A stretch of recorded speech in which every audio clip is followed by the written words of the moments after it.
Josué, el sexto libro de la Biblia, Josué capítulo 3. Josué se levantó muy de mañana, dice el verso 1, Josué se levantó muy de mañana y él y todos los israelitas salieron de Sitim y llegaron al Jordán. Allí acamparon antes de cruzar. Después de 3 días, los oficiales pasaron por medio del campamento y dieron órdenes al pueblo. Cuando ustedes vean el arca del pacto del Señor su Dios y a los sacerdotes levitas llevándola, entonces saldrán de su lugar y la seguirán. Sin embargo, dejarán entre ustedes y ella una distancia de unos 2000 codos, esos son 900 metros. No se acerquen a ella para saber el camino por donde deben ir, porque no han pasado antes por este camino. Entonces Josué dijo al pueblo: conságrense, porque mañana el Señor hará maravillas entre ustedes. Y Josué dijo a los sacerdotes: tomen el arca del pacto y pasen delante del pueblo. Y ellos tomaron el arca del pacto y fueron delante del pueblo. El Señor dijo a Josué: hoy comenzaré a exaltarte a los ojos de todo Israel, para que sepan que tal como estuve con Moisés, estaré contigo. Además, darás órdenes a los sacerdotes que llevan el arca del pacto, diciéndoles: cuando lleguen a la orilla de las aguas del Jordán, se detendrán en el Jordán.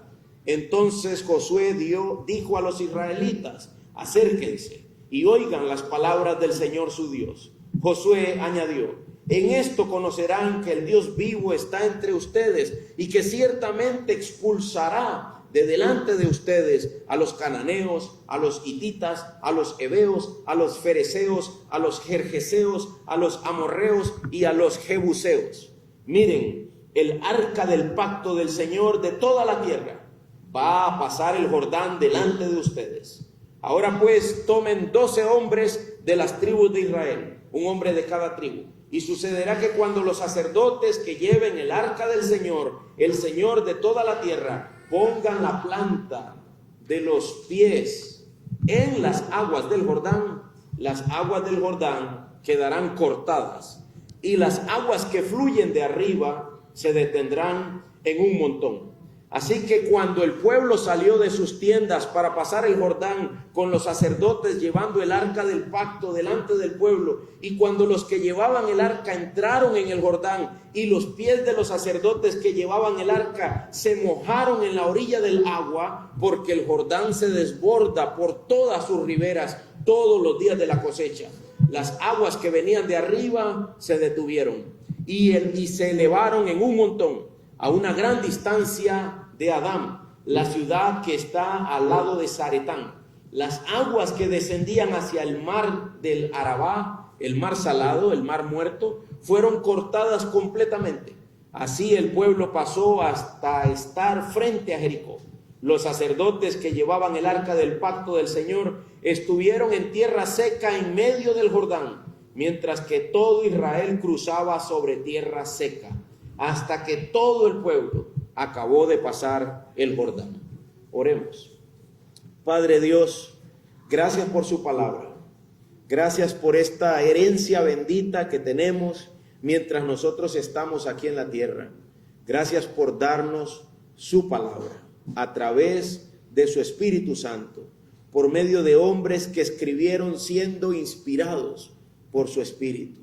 Gracias por heredarnos este hermoso texto, estas hermosas historias, narrativas de vida eterna, de salvación, de comunión, de prueba, de angustia, de aflicción, pero que afirman, aseguran la presencia suya en medio de su pueblo, en medio de nosotros.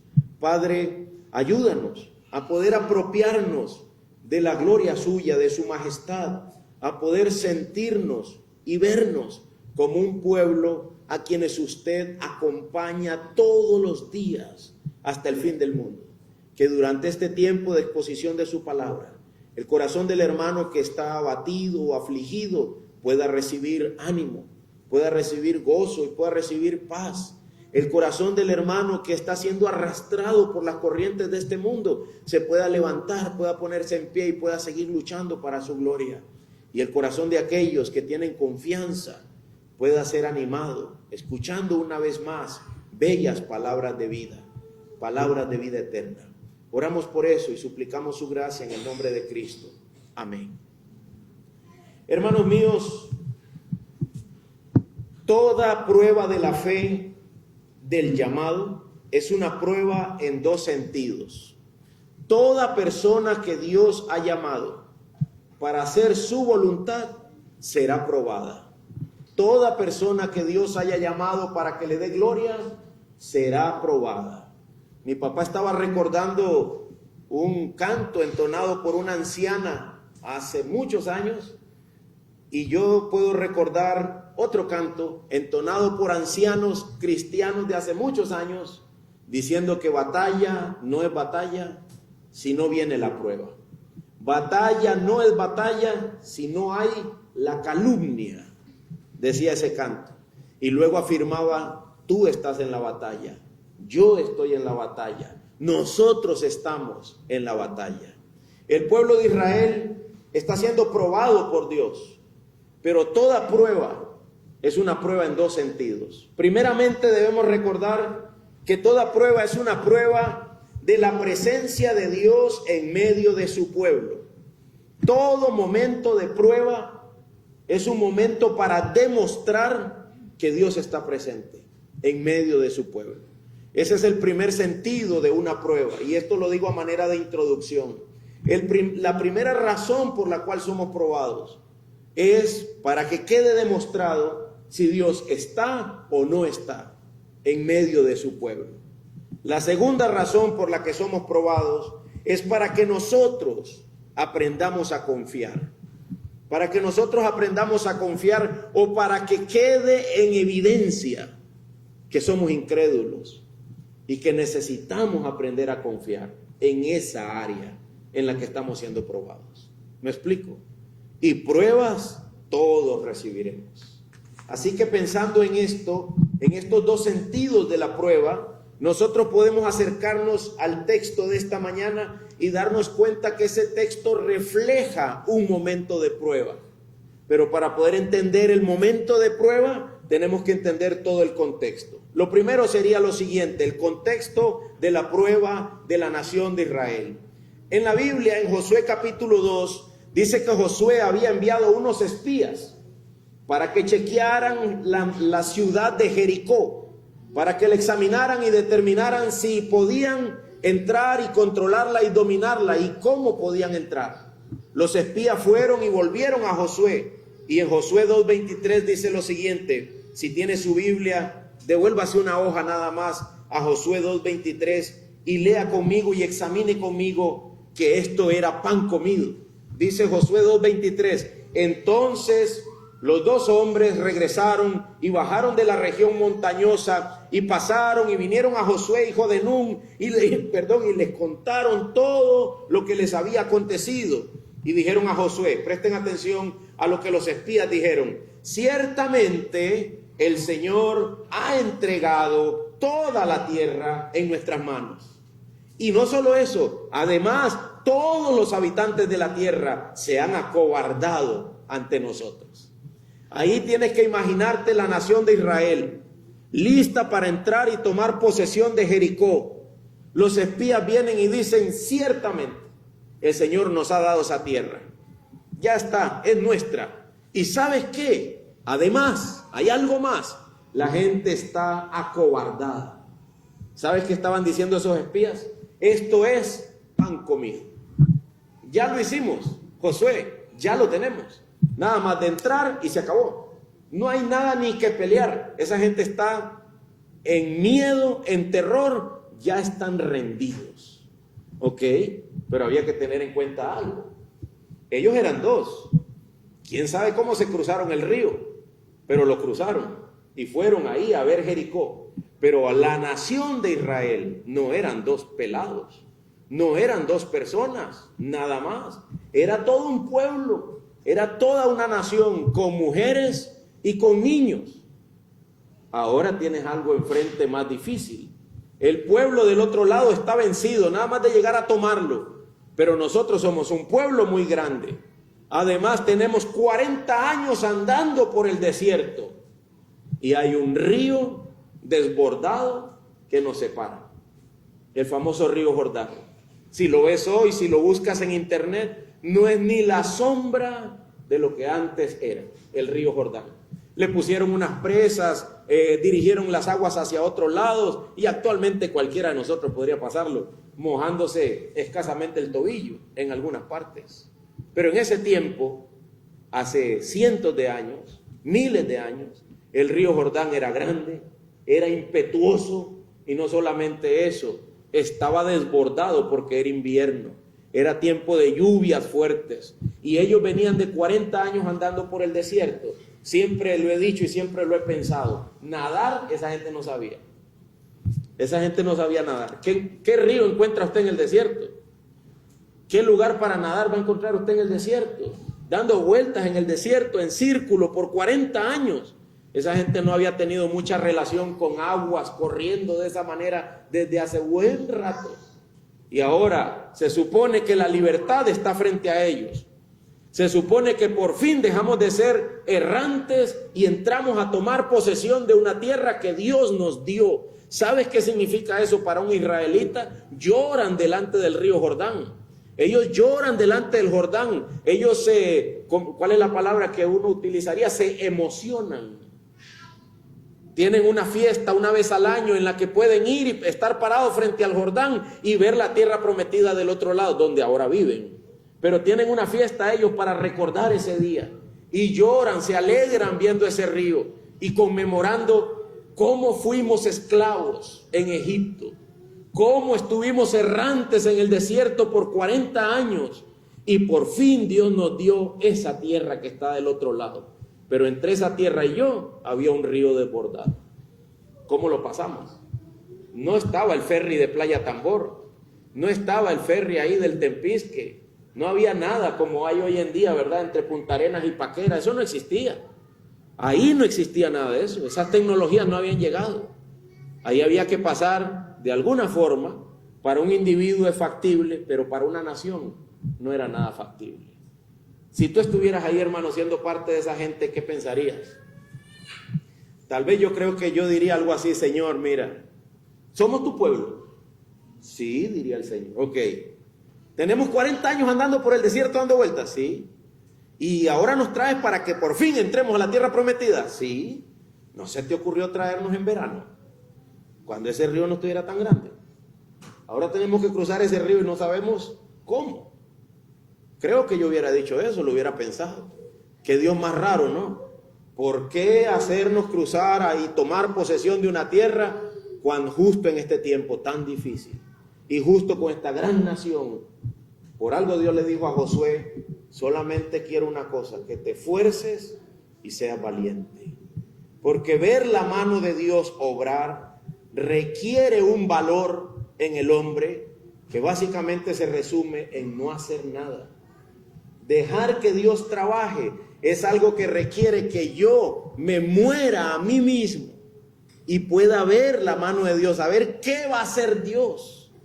¿Qué es lo que Dios va a hacer para que por fin el pueblo pueda entrar a la tierra prometida? Sé que tú tendrías y yo tal vez tendría muchas otras preguntas. ¿Para qué nos has traído a morir aquí ahogados? ¿Quieres que nos ahoguemos?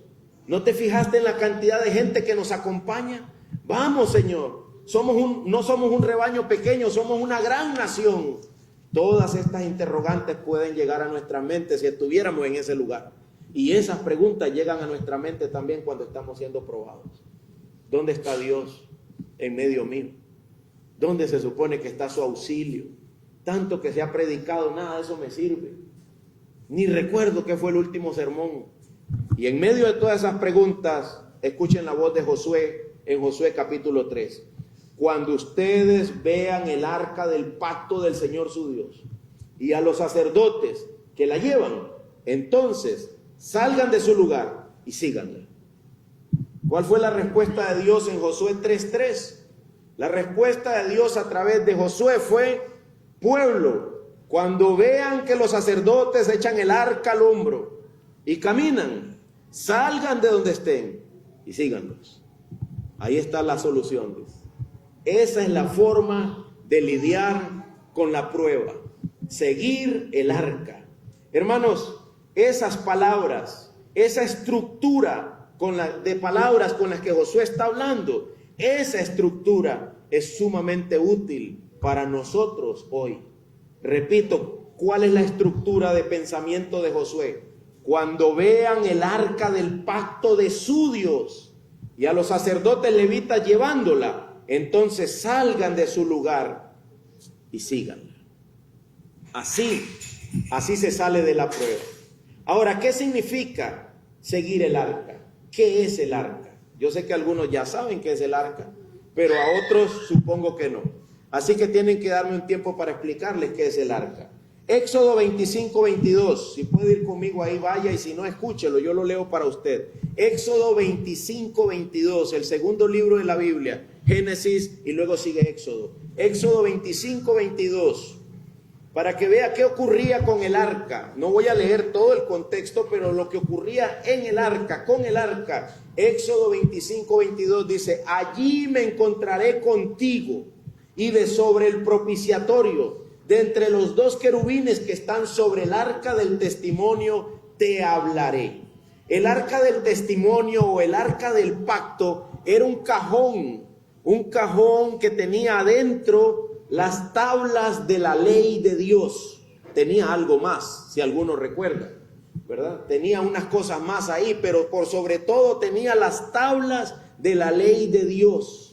Y además, encima de ese cajón había una tapa con dos querubines que juntaban sus alas uno con el otro y veían hacia abajo.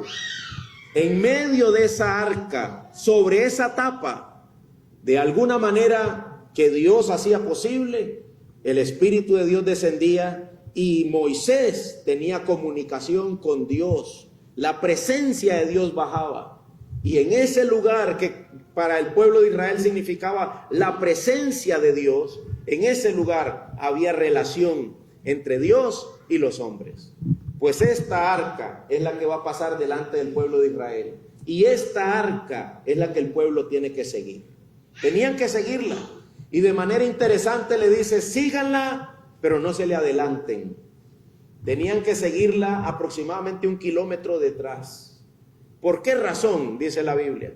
Porque la tierra a la que van a pasar es desconocida para ustedes. Tienen que dejar que el arca vaya delante de ustedes. Claro, la gran pregunta es: ¿por qué esa arca? Simbolizaba la presencia de Dios, pero ¿qué más había en esa arca? Hermanos míos, esa arca no era solamente un símbolo de la presencia de Dios. Esa arca tenía tapa. A esa tapa se le llama el propiciatorio. La palabra propiciatorio significa tapa, pero también significa borrar, dejar detrás, tapaba. Ese propiciatorio es un símbolo de Cristo.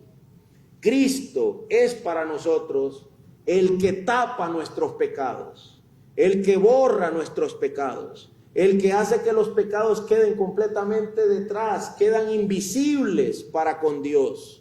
Eso fue lo que leyeron ahora en Hebreos al iniciar el culto. Tuvimos una lectura que enfatiza que como Cristo murió en la cruz y derramó su sangre por nosotros, a través del sacrificio de Cristo, ahora hay un camino abierto de relación entre el hombre y Dios, de manera que ya no hay más sacrificio por los pecados. Ya los pecados nuestros han sido borrados. Entonces, ¿por qué ese pueblo tenía que seguir el arca? Por una simple razón: en esa arca estaba Cristo. En esa arca, simbólicamente, a través de esa tapa, estaba evidenciada la presencia de Cristo, cubriendo los pecados del pueblo y haciéndolos aptos para tener comunión con Dios, cuando se supone que no había camino y que no había ingreso, no había manera de que entraran. Así como la tierra prometida para Israel simbolizaba entrar a un lugar de paz, para nosotros tener una comunión con el Padre simboliza nuestro descanso, el descanso eterno de nuestra alma, por fin he vuelto a una relación con mi Dios. Pero la única forma de pasar a tomar posesión de esa tierra, de entrar y de tener una relación en esa tierra, y lo que para nosotros sería la única forma de tener una relación con el Padre, es Cristo. Y para la nación de Israel era el arca. Sigan el arca. Seguir el arca es la respuesta. ¿Y qué significa entonces eso para nosotros hoy? Seguir a Cristo. Escucha bien lo que voy a decir, hermano, porque ahí es donde está lo esencial de la primera parte del sermón. En momentos de prueba, cuando parece que no hay nada que yo pueda hacer, me siento débil, desconcertado, desorientado, perdido, no sé qué hacer, solo hay una respuesta: sigue el arca. ¿Y para nosotros qué significa eso, pastor? Sigue a Cristo, sigue a Cristo. Cristo es en esa prueba el camino. Cristo es en esa oscuridad la luz. En esa necesidad Él es el pan. En ese valle de sequía Él es el agua. Cristo es Dios en nosotros. Cristo es el punto de encuentro entre lo eterno, Dios, y lo terrenal, nosotros. Cristo es la garantía de que Dios está con nosotros.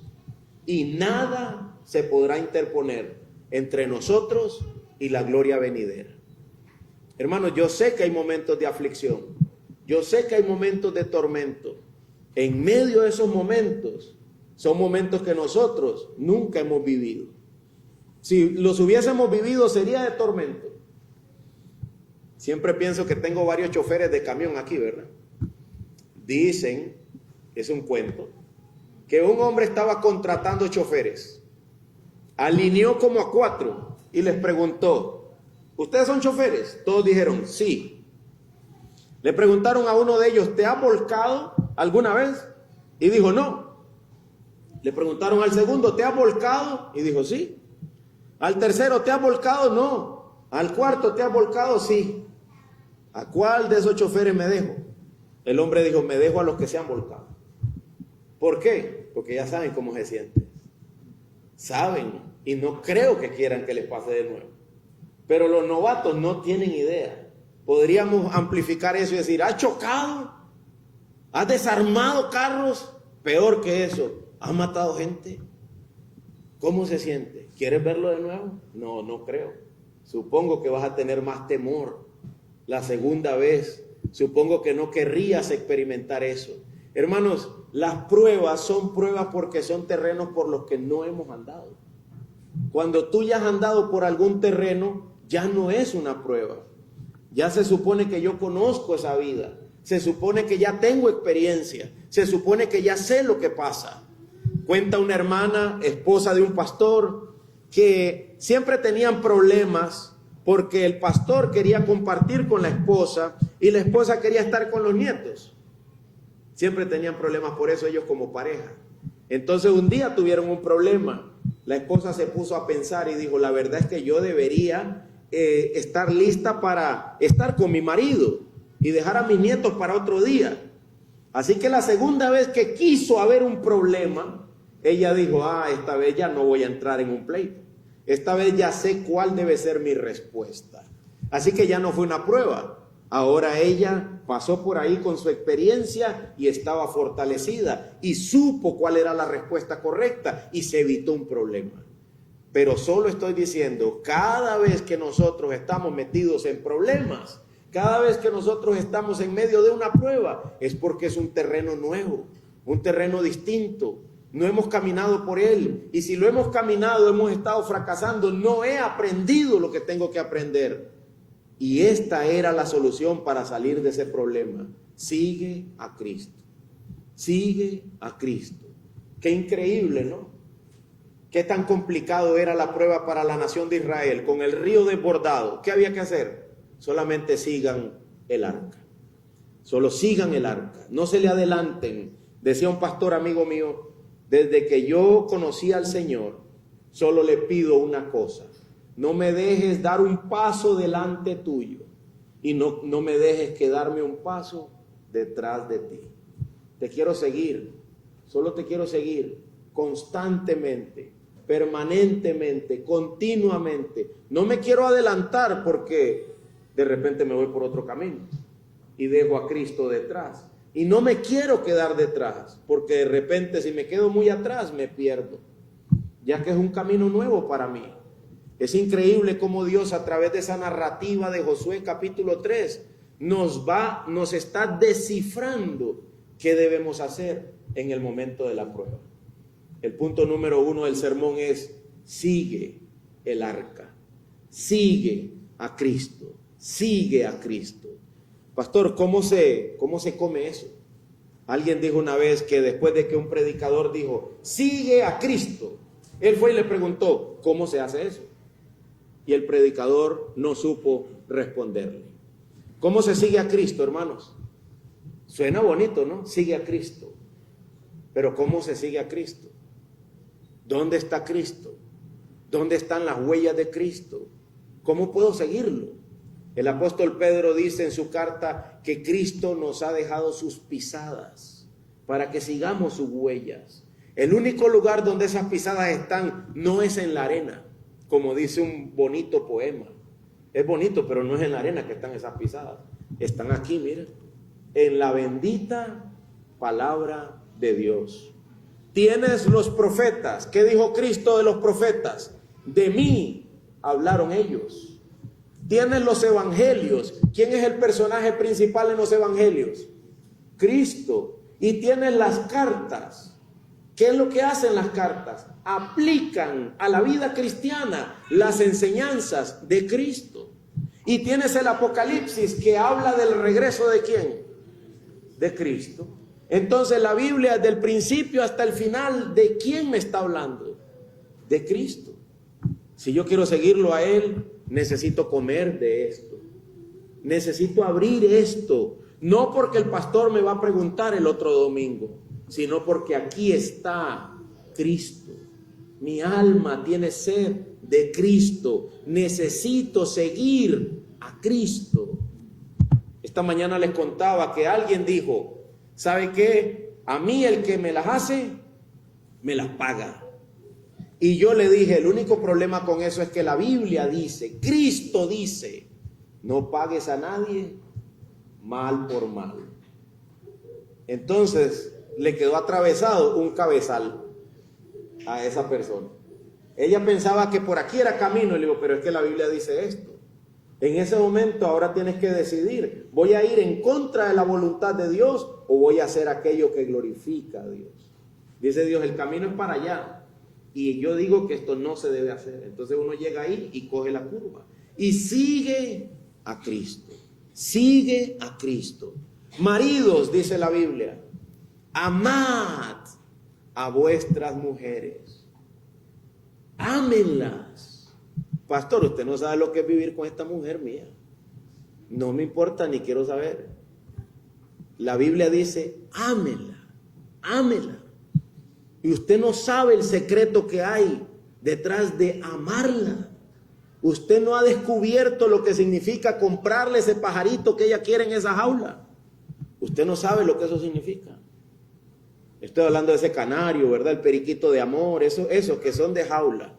Usted no sabe lo que significa cuando usted le compre eso. Esos zapatos que ella vio en la tienda AA, se llama la de mi esposa, AAA, AA. Ella me dice, ahí yo me vi la AA. Entonces otro día yo paso y un ojo ve la AA y el otro ve la calle. Y yo, ¿qué es lo que hay en la AA? ¿Verdad? Y luego es que si tuviera unos zapatos café, ya están, ya tengo el regalo, ya sé lo que hay que hacer. Muestra amor, el amor es eso. Yo muestro mi amor y llego y le doy y le proveo y esa mujer va a ser feliz, va a ser radiante. No va a estar deprimida, no va a tener que ir al hospital a que la vea el doctor de familia, nada de eso. Porque su corazón estará contento, estará pleno. Tiene un esposo que la ama y responderá a eso. La Biblia dice eso. Ascuas de fuego amontonas sobre su cabeza. Pones frágil su corazón. Ya no te hará más berrinche. ya no hará ninguna cosa de resentimiento, te mostrará amor, entenderá el amor. Esposas, dice la Biblia, respeten a sus maridos, respétenlos, no los traten como un niño. Siempre les digo a manera de chiste, pero es verdad, que me preocupa cuando alguien dice, baby. La esposa le dice al esposo, baby. Y yo digo, ¿ah? Y luego dice, vámonos. ¿Qué pasó? ¿Por qué no lo trata como el esposo? Como lo que es, un esposo. Y le da su lugar como esposo. Y se sujeta a la guía de ese esposo. A veces es porque el esposo es malo, perverso, pecador, iracundo. ¿Quién va a querer seguirlo? Dice la Biblia que las esposas tienen que sujetarse, oigan esto, esposos, sin temer ningún mal. Ellas deben sujetarse porque ven tu amor. Pero si lo que experimentan son tus gritos, ni yo quisiera sujetarme. A veces yo he dicho, yo no quisiera estar casado con ese hombre, ni a la esquina, si fuera yo mujer. Hermanos míos, de esa misma manera que hay guías, ilustraciones, parámetros para esposos, para esposas, hay para los hijos, hay para los vecinos, hay para los trabajadores, hay para los patronos. La sabiduría de Dios es más alta que la sabiduría de los hombres. Y seguir a Cristo significa decirle al Señor, heme aquí, Señor, enséñame el camino, ¿a dónde iré? ¿Qué es lo que debo hacer? Y dice Efesios 4:11 que Dios ha dado pastores a la iglesia, le ha dado pastores maestros para que los lleven al crecimiento. ¿De quién? De la estatura, de la plenitud de Cristo. Es Cristo el que está siendo formado en mí. Todos estamos creciendo en eso en diferentes niveles y es a Él a quien yo debo oír. Es a Cristo a quien tengo que seguir. ¿Alguien alguna vez, bueno, no alcen la mano, solo voy a dar unos ejemplos. ¿Alguien alguna vez se ha divorciado y te toca divorciarte? ¡Wow! Un camino que nunca has caminado.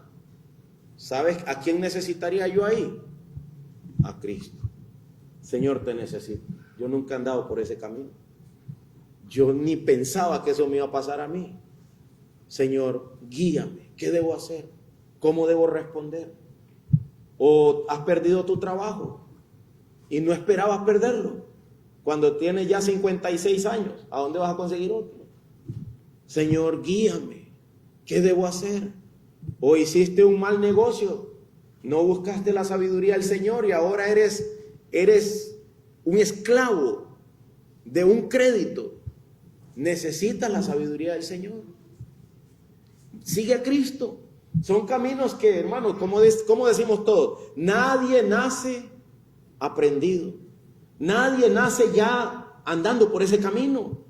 Son caminos que necesitamos en medio de ellos a Cristo. ¿Cómo se camina por aquí? Pero hay un principal camino por el cual necesitamos a Cristo. Es el camino de regreso al Padre Dios. El camino de regreso al que me creó, aquel para quien yo debería existir. Y yo nací en rebelión contra Él y separado de Él. ¿Qué hago para andar ese camino? ¿Cómo hago para volver al Padre que me creó? ¿Cuál sería nuestra respuesta? Sigue a Cristo. Sigue a Cristo. Cuando veas que pasa delante de ti, síguelo. Es similar a lo que hizo Zaqueo. ¿Se acuerdan en los evangelios? Cuando yo estaba pequeño en la iglesia me cantaban también eso. Zaqueo era un chaparrito era Zaqueo. Subióse a un árbol para ver al Salvador. ¿Y qué más decía? El Señor le dijo, Zaqueo, bájate de ahí, que a tu casa voy a ir. Yo imagino que Zaqueo iba por ahí de camino, escuchó que venía Cristo y ¿qué hizo Zaqueo? Yo voy a seguirlo, yo quiero verlo, yo quiero conocerlo. Y Zaqueo se trepó en el árbol para ver al Señor. Pero el Señor ya sabía que ese día tenía una cita con Zaqueo. Y justo cuando pasó le dijo, bájate. Si yo voy, dirían los colombianos, si yo voy es para tu casa. Ellos meten un es ahí que le da un sentido a la palabra, suena diferente. Yo voy es para tu casa. A tu casa voy a ir. Ese día vino la salvación a la vida de Zaqueo. Pero él hizo lo que Israel debía hacer. Cuando veas el arca, síguela. Síguela. Ella se va a encargar de lo demás. Ella se va a encargar de lo demás. Y yo me imagino a algunos israelitas caminando hacia el río desbordado, siguiendo el arca. Y ahora, ¿cuál es la idea? Cuando esos vayan entrando ahí, el agua va a ir subiendo. Y se ahogaron. Y nosotros también. El Señor tenía un plan. Y esa es la respuesta a la segunda parte del sermón. Ok, sigo a Cristo, pero ¿hasta cuándo? ¿Hasta cuándo? Leamos ahí lo que dice la Biblia, ¿hasta cuándo? Verso 9. Josué 3, verso 9. Específicamente está en el verso 12, pero vamos a iniciar desde el 9. Entonces Josué dijo a los israelitas, acérquense y oigan las palabras del Señor su Dios. Josué añadió, en esto conocerán, ¿qué iban a conocer ellos ese día? Que el Dios vivo está entre ustedes. Verso 11, miren el arca del pacto del Señor de toda la tierra. Va a pasar el Jordán delante de ustedes. Verso 12, ahora pues, tomen 12 hombres de las tribus de Israel, un hombre de cada tribu. Aquí vamos. Y sucederá que cuando los sacerdotes que lleven el arca, el Señor de toda la tierra, pongan las plantas de los pies en las aguas del Jordán, las aguas del Jordán quedarán cortadas. Y las aguas que fluyen de arriba se detendrán en un montón. ¿Cuándo iba a parar el agua? ¿Cuándo? Cuando los sacerdotes se acerquen al río, el río se va a parar y se va a dividir. No. Los sacerdotes tenían que dar un paso de fe. Solo uno. Un paso de fe. Quiero que ellos levanten el pie y cuando el pie repose sobre el agua, el río se va a detener. Desde el día que leí eso hace tiempos, una vez se lo dije a Steven, a Zulay, ¿saben cuándo va a parar la prueba? ¿Cuándo? Cuando den el paso. Cuando den el paso, va a parar la prueba. Mientras ustedes no den el paso, el río sigue corriendo. Pastor, ¿hasta cuándo debo seguir a Cristo? Hasta que se mojen los pies. Hasta que se mojen los pies. Algunos quieren poner un límite. Yo sigo a Cristo, pero hasta aquí. Y pastor, pero nada cambia. Es que te faltó un paso. Faltó un paso. Alguna vez escuché esta ilustración, tal vez ayude en algo. Dicen que un par de hombres estaban colgando de una montaña. Estaban tratando de escalarla y algo falló. Los dos quedaron colgando con neblina. Ninguno de los dos podía ver al otro. Y uno de ellos decía, yo creo que debajo de donde estoy hay una roca. Así que se soltó. Efectivamente la roca estaba ahí. Y se salvó. Al otro día, cuando la neblina se quitó, el otro hombre quedó colgando, muerto, frío, congelado ahí. Y así de la roca que estaba debajo de él. Solo le faltó confianza de que Dios sabe hacerlo. Él sabe hacerlo mejor que yo. Y si no ha hecho nada, Él sabe por qué. Yo seguiré dando los pasos. Yo seguiré hasta que Él resuelva ese asunto. Hermanos míos, eso es lo que hay en Josué 3. Una prueba de fe y una demostración de que Dios, el Dios vivo, está con nosotros, dice Josué. Ustedes van a ver que el río se va a detener. ¿Cuándo? Cuando los sacerdotes pisen el agua, no antes. Ya me imagino cuántas dudas pasaban por la mente de la gente hasta que los sacerdotes hicieron eso y vieron que era verdad. Se detuvo el agua. Pues una más arriba y la otra se fue hasta abajo y el río quedó seco y ellos pasaron en seco. ¿Hasta cuándo debo yo confiar? Hasta que los pies se mojen en ese río. Necesitamos pensar en esto. Entonces, ¿cuál es la condición para pasar la prueba? ¿Qué es lo que debo hacer? Seguir el arca. ¿Y cuál es la condición para mí que la voy siguiendo? Creer, confiar que Dios lo puede hacer, que Dios lo va a hacer. Dice la Biblia en Hebreos 11, escuche, y sin fe es imposible agradar a Dios. ¿Por qué? Porque es necesario que el que se acerca a Dios crea que Él existe. crea que Él existe. Hermanos míos, a menudo somos tentados a dejar de mostrar nuestra fe y a nosotros hacer cosas, nosotros hacer lo que estamos pensando. No, es que eso no se va a resolver, yo mejor renuncio. Bueno, luego te vas a otro trabajo y ¿qué? Renuncio. Y luego, renuncio. ¿Vas a ir así por la vida? ¿Renunciando? ¿O podías creer, confiar? Dios tiene el control. Él sabe lo que hace. Yo voy a descansar y esperar que la voluntad de Dios sea hecha. Muchos de nosotros ya tenemos un estilo de vida, un patrón, y no nos damos cuenta. En ese patrón lo que está marcado es yo y cómo yo he estado resolviendo todo. Y no estoy dependiendo de Dios y cómo Dios quiere que se resuelva todo. En confianza en la voluntad de Dios. Sin fe es imposible agradar a Dios. ¿Por qué? Porque es necesario que el que se acerca a Dios crea que le hay. Hermanos, existe Dios. Existe un Dios verdadero que gobierna sobre el círculo de la creación. Sí, entonces descansa. Haz lo que tienes que hacer, pero descansa. Alguien predicó una vez una serie de sermones que se llaman así: la teología del dormir. La teología del dormir. Lo que enseña Dios con respecto a dormir. ¿Y de qué se trataba eso? De la parábola del sembrador. El sembrador salió a sembrar, pone la semilla y ¿qué hace? Chapea, limpia, siembra y después ¿qué? Espere, confíe, descanse en que Dios sabrá hacerlo. Otro hombre contaba que se había vuelto él agricultor después de ser empresario. Ustedes saben que el empresario agarra el rollo de plata y dice: ¿a dónde hay que invertir? Aquí está la plata. ¿Cuánto me voy a ganar? ¿Cuándo me va a regresar? Y él, después de ser empresario, se hizo agricultor. Entonces, como él no sabía nada de agricultura, contrató a un señor.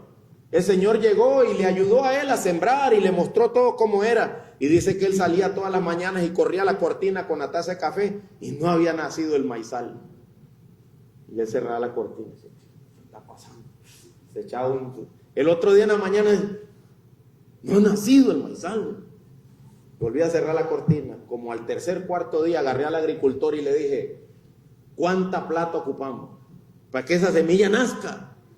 Y el agricultor le dijo: ¿sabe qué, señor? En este asunto de la agricultura yo he aprendido que uno chapea, uno prepara, uno siembra, pero ¿sabe después qué hay que hacer? Esperar.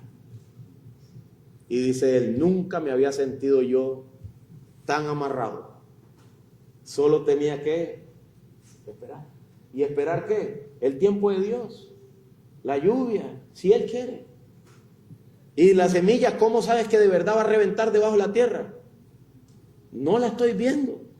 Si Él quiere, así será.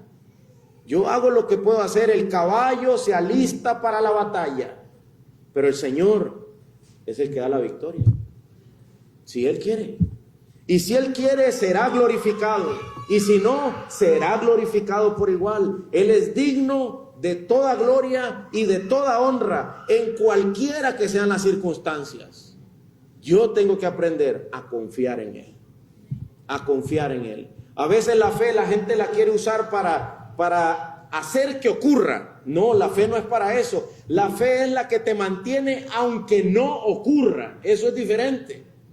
La fe no es para que ocurra, es aunque no ocurra. El que tiene fe se mantiene firme, aunque eso no ocurra nunca. Aunque eso nunca pase. Eso es muy distinto. Si yo digo, yo tengo fe que me voy a montar en una Land Cruiser el otro año. Estoy largo, les cuento. Pero supongamos que yo digo que yo tengo fe. Y yo sé que Dios no me va a desamparar. ¿Y si te desampara? No sé, no lo había calculado. Okay, la fe no es solo para ese lado, la fe es también para este otro. La fe es aunque y no a pesar de, ¿verdad? Si esto ocurre, entonces sí, si no, no. No, la fe es aunque eso no ocurra.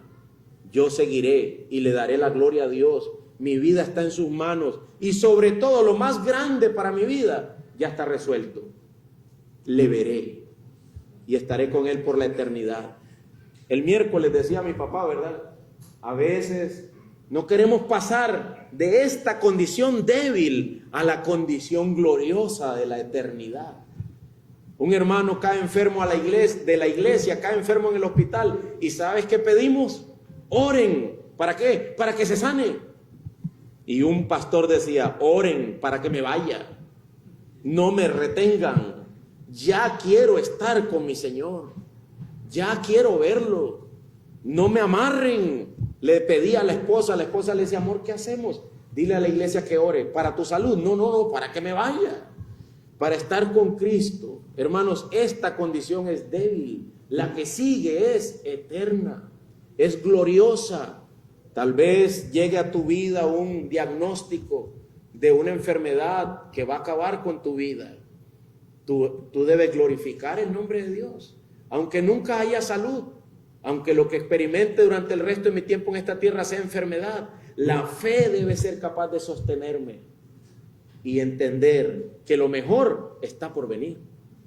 Lo mejor está por llegar. Lo mejor no es ahora. Ahora estamos en un mundo caído. Las glorias eternas están por manifestarse. Y sin embargo, a pesar de eso, en esta tierra hay grandes muestras de la misericordia de Dios para con nosotros. Grandes muestras. Porque cuando yo nací, de verdad que no tenía nada, ¿verdad? Y gracias a Dios siempre ha habido comida, siempre ha habido ropa, siempre ha habido un techo que me cubra mientras llueve en el invierno, algo que me dé sombra mientras hace sol, siempre ha habido. Gracias al Señor. Él tiene compasión de nosotros.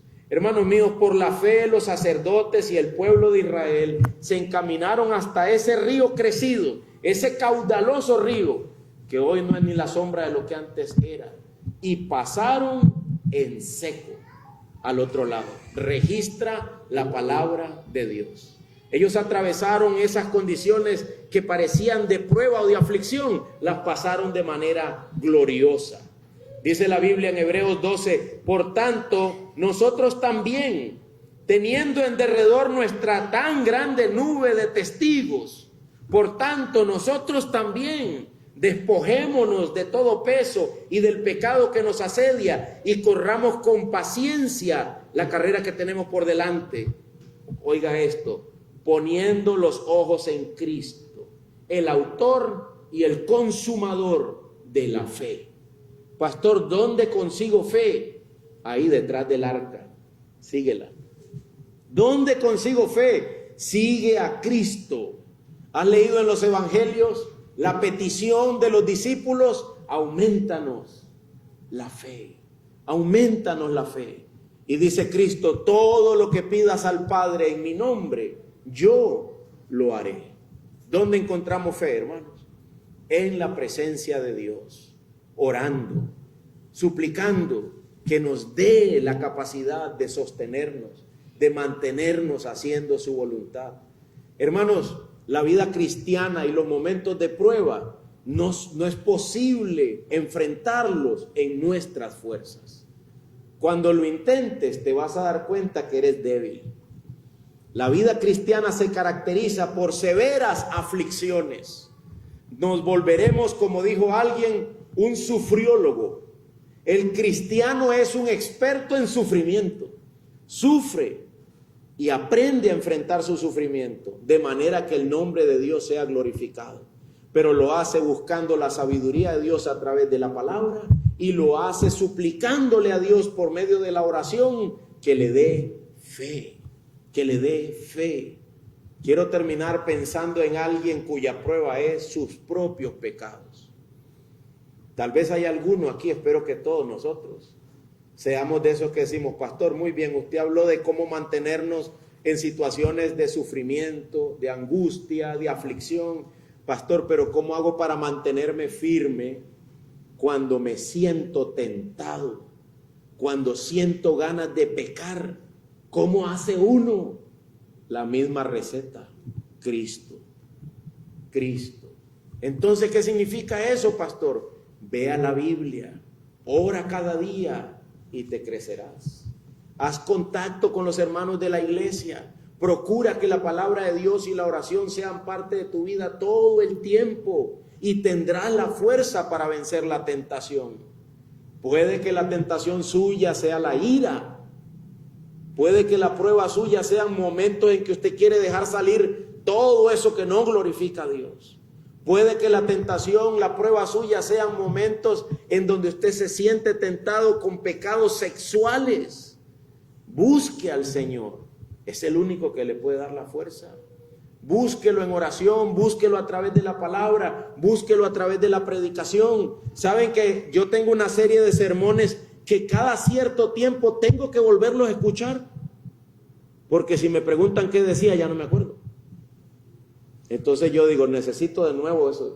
Le vuelvo a dar play y me vuelvo a sentar ahí. Ah, sí, es cierto, el paso 1, el otro es cierto. Yo había olvidado eso.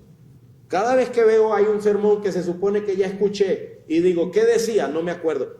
Necesito sentarme, no escucharlo a lo loco, a la carrera, no. Necesito sentarme y escucharlo de nuevo para que Cristo pastoree mi corazón y me dé la fuerza y yo pueda salir adelante en momentos de aflicción. Hermanos, quiero que leamos el fin de todas las cosas. Apocalipsis 21. ¿Hasta cuándo, pastor, he de seguir a Cristo? ¿Hasta cuándo he de seguir el arca? Hasta que llegue este día. Apocalipsis 21. ¿Lo tienen? Apocalipsis 21:1. Vámonos todos allá al final de la Biblia. Apocalipsis 21:1.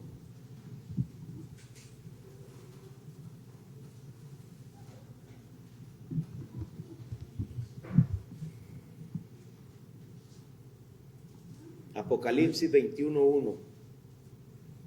Entonces, y siempre digo, y no antes. Entonces, un día, después de que todo esto haya pasado, ¿qué vio Juan? Vio un cielo nuevo y una tierra nueva. Solo eso, hermanos, es suficiente evangelio para que usted vaya, bueno, no es aquí en la mente, para que usted vaya y se lo aplique. Entonces vi un cielo nuevo y una tierra nueva. ¿Verdad? Me imagino a mi primo ahí, detrás del volante, primo, cuando lo ha regañado a uno el jefe, le han dicho cosas que uno no quisiera escuchar, ¿verdad? Señor, ¿qué hago?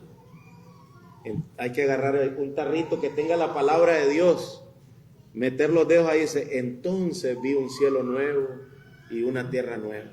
¿Sabes qué significa eso? Un día, hermano, un día veremos la gloria. Un día. Hermana, a ti que tu esposo te gritó, ¿qué hago, pastor? Entonces vi un cielo nuevo y una tierra nueva. Un día todo esto habrá terminado. Un día. Mientras tanto, sigue el arca. Pero terminemos de leer. Vi un cielo nuevo y una tierra nueva. ¿Por qué, Juan? Porque el primer cielo y la primera tierra, estos donde tanto se sufre, esta donde hay un montón de ríos crecidos, ya pasaron. El primer cielo y la primera tierra pasaron y el mar, que es un símbolo del pecado, ya no existe. Y vi la ciudad santa, la nueva Jerusalén, que descendía del cielo de Dios, preparada como una novia ataviada para su esposo. Entonces, y no antes, oí una gran voz que decía desde el trono, el tabernáculo de Dios está entre los hombres, y Él habitará entre ellos, y ellos serán su pueblo, y Dios mismo estará entre ellos. Él enjugará, es secar, quitar toda lágrima de sus ojos. Él les va a quitar las lágrimas. Y ya no habrá muerte, ni habrá más duelo, ni clamor, ni dolor. ¿Por qué? Porque las primeras cosas pasaron. Se acabó. Un día será ese día. Un día estaremos en la tierra prometida. Un día estaremos del otro lado del Jordán. Mientras tanto, tienes que visualizarte como alguien que está caminando hacia allá. Estoy caminando hacia allá. Las tentaciones me quieren desviar, las aflicciones me quieren desviar, Yo debo caminar con paciencia la carrera que tengo por delante. Yo voy para la eternidad, para allá es donde vas. No importa quién seas tú, aunque no seas miembro de bandera en alto, para allá es donde vas, a la eternidad. A ver a Dios cara a cara y a tener que darle cuentas por cada suspiro de tu alma en esta tierra. ¿Estás preparado? ¿Estás preparado para cruzar el Jordán? Pastor, ¿y cómo me preparo? Sigue el arca, sigue el arca, sigue a Cristo hasta que los pies toquen el agua. Hasta que todo esto se haya detenido y venga el cielo nuevo y la tierra nueva, donde reina la justicia, donde habrá paz. Que el Señor nos ayude, porque yo sé, no tengo el tiempo de hablar aquí de todo lo que nos jalonea, de todas esas ideas que atraviesan nuestras cabezas en los momentos de prueba. Hermano, hermana, toma cada una de esas ideas y pregúntala, entrevístala. Agarra esa idea que atraviesa tu cabeza y pregúntale, ¿tienes algo que ver con Cristo? No. Entonces que te vaya bien. No te quiero aquí. Solo retén aquello que busca la gloria de Dios. Aquello que significa adorar a Dios, predicar de Dios, hablar de Dios. Y lo que no tenga nada que ver con eso, que se aleje de nuestras cabezas. Eso es seguir a Cristo de una manera que el nombre de Dios sea glorificado. Y como dije, pastor, ¿y qué pasó con la nación de Israel? ¿Viste ahí en Josué 3? Todos pasaron en seco. Nadie se mojó. Ni una gota de agua les cayó en el vestido. Intactos al otro lado del río. Si tú fueras ciudadano de Jericó, ¿qué estarías haciendo al ver eso? Yo estaría temblando. Si yo fuera de los que están del otro lado, los que van a ser conquistados, yo diría, wow, ni se mojaron. No, Dios tiene el poder y Él resuelve las pruebas de una manera que el nombre de Él sea glorificado. Mientras eso no haya ocurrido, debemos seguir buscándolo a Él, hasta que eso llegue a su final. Oremos.